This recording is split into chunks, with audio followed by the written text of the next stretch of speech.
All right, everybody, you know where you're at. It is the Rose Hedgemond channel. I'm back.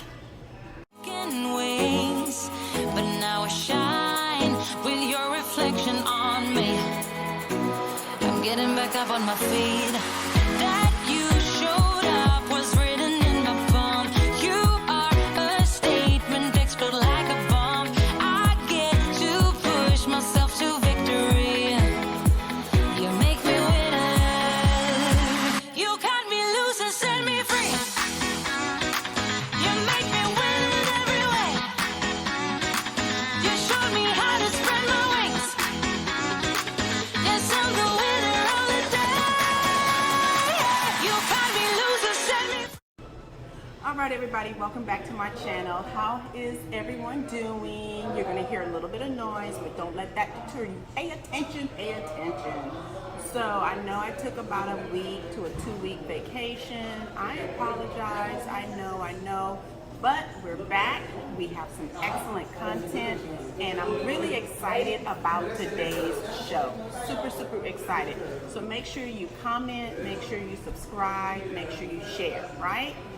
All right, so let's get into it. So it's all about how to start a nonprofit. I've been having a lot of people to ask me, Rose, what is it that you do? Rose, what is Avenues of Excellence all about?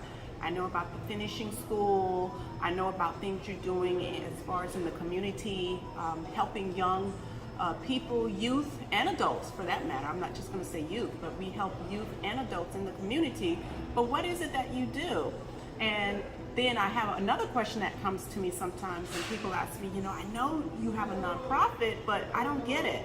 So I am going to answer some of your questions. So this is going to be a part 1. We are number 1. So the first thing that we're going to talk about actually is, and it's all going in how to start a nonprofit, is my recent weekend event. I'm super excited with the Women's Club of Coconut Grove. That is right, the Women's Club of Coconut Grove. This past weekend we had such an exciting event. I am part of a mentoring program called the Ladies of Legacy. And although they are not part of my finishing school, what our Avenues of Excellence like to do, which is going into how to start a nonprofit, right?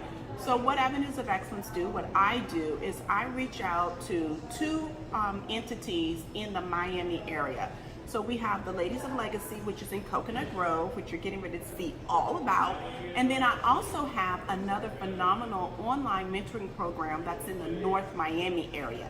So right now, this past weekend, we was at, like I was saying, we was in Coconut Grove, and we got the Ladies of Legacy together. These are teen girls, super excited. They had an incredible time, and it was all about learning about the awareness of human trafficking.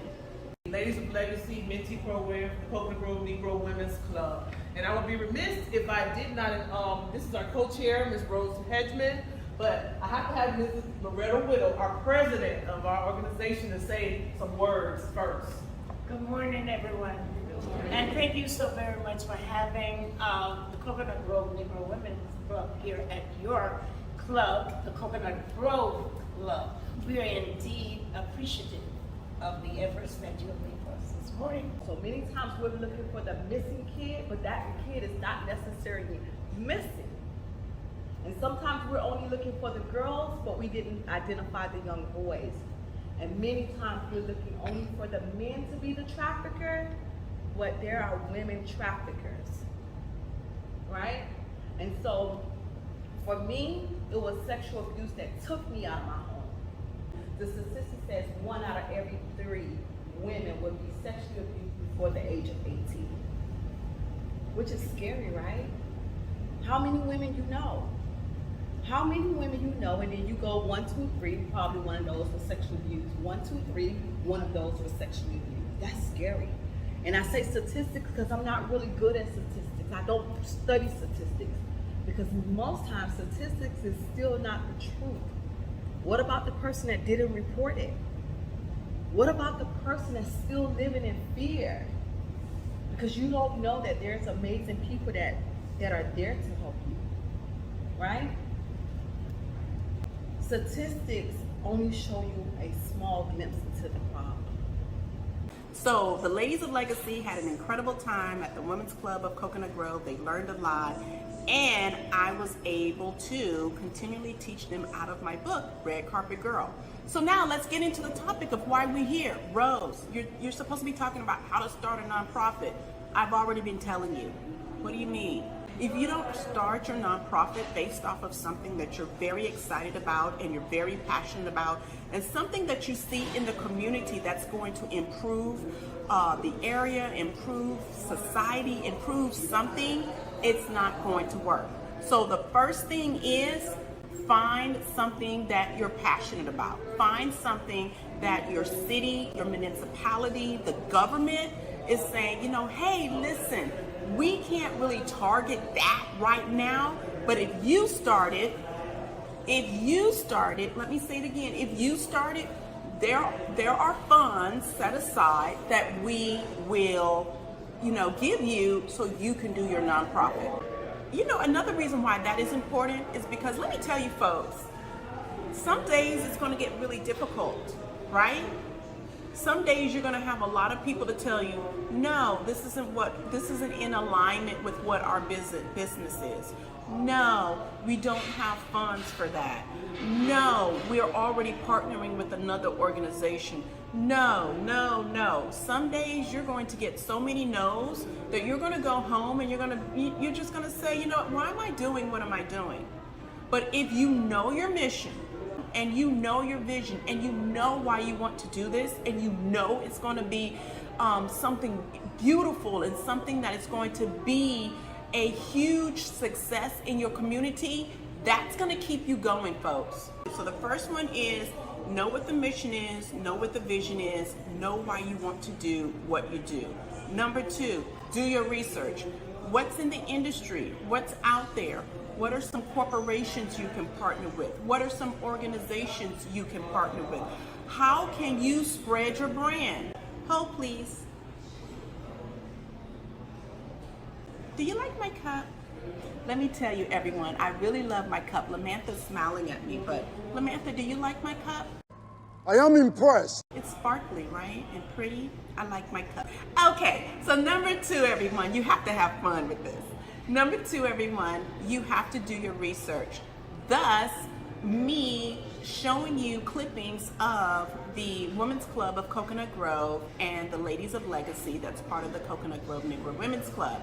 We came together, two different entities in Coconut Grove. We came together for what cause? To educate, to inspire, to empower who? Young girls in the community. To do what? To achieve a greater level of success, education, and knowledge. Find out what's going on in your industry. Find out who is doing that in your industry, who you need to communicate with, who you need to contact, your website, your social media, right? Social media is free, folks. Social media is free. So number three is build a solid foundation. So let me end on that. Well, Rose, what do I mean by building a solid foundation? So when you're building a house, foundation, you got to dig deep, right? So a lot of times when you're first starting to form your nonprofit, people aren't going to see what you're doing. They're not going to see all of the work. They're not going to see the people that you're bringing in to help you with this vision, right? Here's a hint. Get a high school student, get someone that is super, on point, they really want to learn, they really are committed to you and the vision, and groom them, because guess what? They're not going to be in high school forever. And as they're transitioning to college, as they're transitioning into their professional field, guess what you can do? You can be that person that's not only showing them how to conduct themselves in a professional environment, but they can also bless you and help your nonprofit go. So when you're building your foundation, you need to start mapping out what you want to do. But folks, so that's it. So the first thing, going to recap, this is part one. What are we talking about? The first thing is know why you're doing know what you're doing and know why you're doing it. It has to be inside the cells of your body. because it's going to take all of that, folks, to make it to the top. The next thing, number 2, do your research at what you're doing. How are they doing that? What are they doing? Because although they may be at a 7 and 8 and 9 revenue budget, you may be at 1. Know the people, find out what's hot, find out what's trendy, and then third and final for part 1, start building your foundation. So I'm going to put some things down right below in the description, so make sure you open up our description and check out some of our suggestions. That's not all of them, folks, okay? There's plenty more, but this will at least get you a start, especially for those that are out there that's really passionate and really interested in starting their nonprofit. We have 2 mentoring programs. If you can't attend our finishing school, the only other way that you can get to me is with our mentoring program in Coconut Grove, or our mentoring program that's up north, that's part of Neighbors and Neighbors Association. We call them NANA. And I'll put their number below as well. Again, it's not everything, folks, but it's going to give you a starting point on how you can start your own nonprofit. Oh, and by the way, Lamantha, let's give them a tour of a major event that's coming up soon. You're going to catch the save the date, so make sure you follow us on our Instagram page and our Facebook, because Lamantha will be putting out the save the date soon. Can't tell you what it's about, but you'll find out on part 2, because every nonprofit should have a major event, and you'll find that out next week. But she'll give you a little tour of what's coming up. Toodles!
You're like a circle that floats around me, keeping me safe and sound. And when I fall, you've tied a rope to me. You're blessing me every day. I was down with an illusion, like a sparrow with broken wings. But now I shine with your reflection on me. I'm getting back up on my feet.